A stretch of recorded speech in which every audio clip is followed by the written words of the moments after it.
Hey everybody, I'm Chef Tom with allthingsbbq.com, and this is Wagyu Prime Rib. Well, I'm very excited to be cooking up such a beautiful cut of American Wagyu Prime Rib today. It's such a tasty piece of meat, and we're gonna be doing it justice with the right flavors. Nothing over the top, a little mustard, a little steak seasoning, and we're gonna let the smoke really add some depth of flavor to our Wagyu. We really can't go wrong. Cook this thing properly with a few simple ingredients. It's gonna be incredible. All right, so here we have our boneless rib roast. And we have to give a big shout out to our friends over at Kansas City Cattle Company who sent over this American Wagyu. Just that marbling alone is enough to get me really excited about this cook. Now what you can see here is you've got kind of what you think of as that prime rib. You've got this sort of chain area on the side. This has a little chunk of meat to it. If you want to, you can kind of try and trim the edge of that off, or you can just go ahead and take this whole thing off and just cook this little strip separately, which is what we're gonna do today. So there's a pretty natural seam right in between these two muscles, and what we're gonna do is just take our knife in that seam and cut straight down. And as you can see, most of that is just hard fat with just a little bit of that muscle left on the edge there. Now the fat we can save as well. We can render some of this down. You can use it to kind of grease your skillets. It's got great flavor. So what we're left with is just a nice little fat cap on this side, pretty clean otherwise. Now as far as cleaning this thing up goes, what I would look for is just little spots where you can see some silver skin on the surface, and go ahead and take that off. The KC Cattle Company's done a pretty good job of trimming this one up already, so we don't have a lot of work to do here, which is great. On the opposite side, we've got our fat cap. Now this is up to you. If you want to leave that fat cap on there, you're totally welcome to. There is plenty of fat in the center, but sometimes you like that little bit of fat around the edge. What I will tell you is underneath here, there are going to be some areas where there are some silver skin in between the muscle and the fat. So just keep in mind that if you're going to leave the fat cap on like we're going to do today, there may be a little layer in between that's chewy. And that's fine, because in the end, we're gonna slice this into steaks and it's just gonna be right around the edge, no big deal. Truth is, this is just such a beautiful piece of meat, I don't really wanna mess with it too much. So let's just get it seasoned up and on the grill. All right, so we're gonna use a little Dijon mustard as a binder today, the Kozlicks. We want a little bit of this flavor left in here, so I'm gonna go a little heavier than just a thin layer. But really this is here to add something to the surface to allow the rub to stick to. This is our binder. So we'll just hit all of the surfaces with the mustard. Let's go ahead and get that little chain piece too. We could just chop this up and cook it with our eggs in the morning, but I'm gonna throw it on the smoker today. So next we've got our seasoning. Today we're using the Cattleman's Grill California Tri-Tip. This is just a great all-around steak rub, and it's nice and chunky. You can see those big pieces. That's gonna give us some great bark on the outside, but it's got great savory flavors.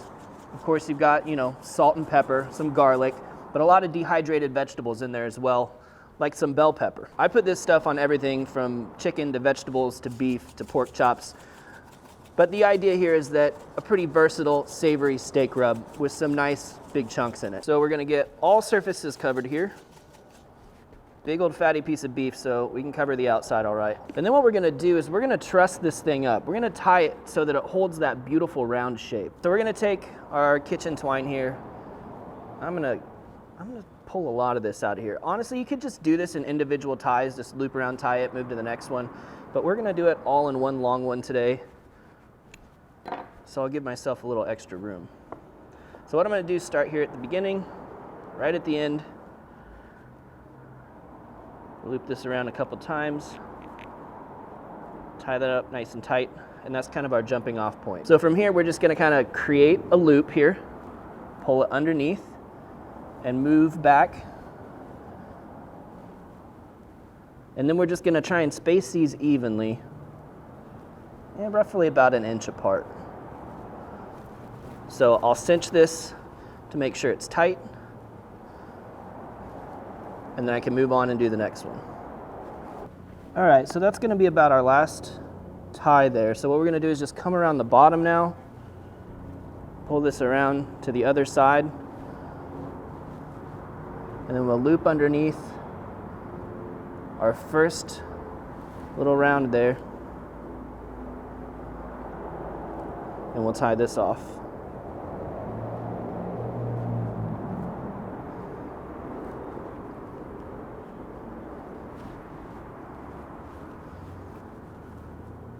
There we go. So inevitably, when you do your trussing, whether you do it this way or just tie individual ones, you're gonna mess up your seasoning just a little bit. You'll have some bare spots. So we'll just touch that up a little bit right here before we go to the grill. Now, we still do this on purpose, do the seasoning, then the trussing, then the seasoning, because I wanna make sure that we get our seasoning underneath that meat. And I wanna make sure that we have a little time to kind of work that seasoning into the meat. That first layer is really stuck on there now.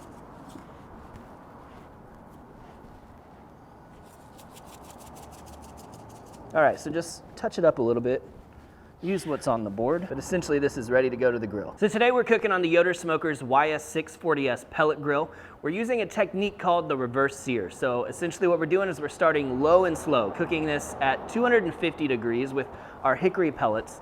And the idea here is to get a lot of that smoke flavor infused into the beef while slowly bringing up the internal temperature. Now, once that internal temperature is crossed over the 100-degree mark, we're going to take it off of here and crank the grill up for the sear. So this is the reverse sear part. The sear comes at the end. We're gonna throw it down on the griddle at 500 degrees and get a really nice crust on the outside to finish this thing at a nice medium rare. So we're gonna throw this right here on top on our second shelf. So we've got lots of air movement, lots of smoke movement around our roast. Down here, you'll notice we've got our griddle set up and there's no deflector underneath this right now. Now we are getting indirect heat because this is all blocked off, but later on we want that direct flame right here so we can get a good sear. So we're gonna go right into the deepest part of the roast with our thermometer, and then we can monitor that from the app. Well, prime rib's been smoking for just under 3 hours now. It's come up to 105 internal, which is our target before we turn this thing up. So come take a look. Well, that's looking pretty. Oh yeah, nice and juicy. You can tell there's good things going on inside and out right now. Well, let's take this thing off. We're gonna rest it covered in foil while we turn up the temperature on the grill. Oh, and by the way, our little snack from earlier, that's just ready to like shred apart and eat now. Chef snacks. We'll crank this all the way up to 500 now. Well, it's been about 15 minutes we've given the smoker time to come up to temperature. We're gonna take our prime rib, which has just been resting covered, and put this fat cap side down first so it starts to release some of that fat onto the griddle. And during this process, we should be able to close up the door and then just every few minutes check back and see how the color looks. Almost forgot. Let's go ahead and slide this back in so we can keep an eye on the temp.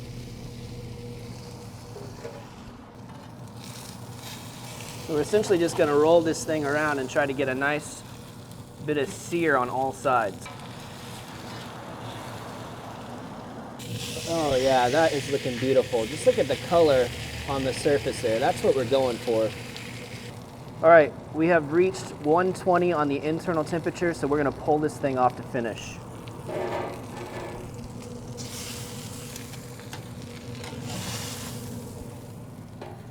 You just wanna land it in a shallow pan, cover it up with some foil, and let it rest. And it'll finish coming up to that nice rare, medium rare, depending on where you slice into this, just during the resting process. Well, our Wagyu Prime Rib is rested.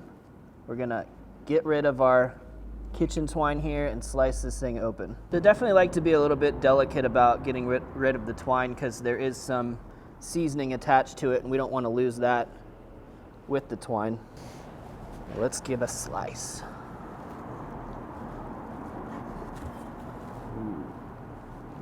Beautiful. Super juicy, fatty. Right here on the ends, you're gonna get your slices that have just a little less pink versus the ones that are in the center, which is great because there's always someone that wants it cooked a little bit differently. Nobody all wants it cooked the same way, but still a good pink center. You get a really even pinkness too, and that's because of the reverse sear.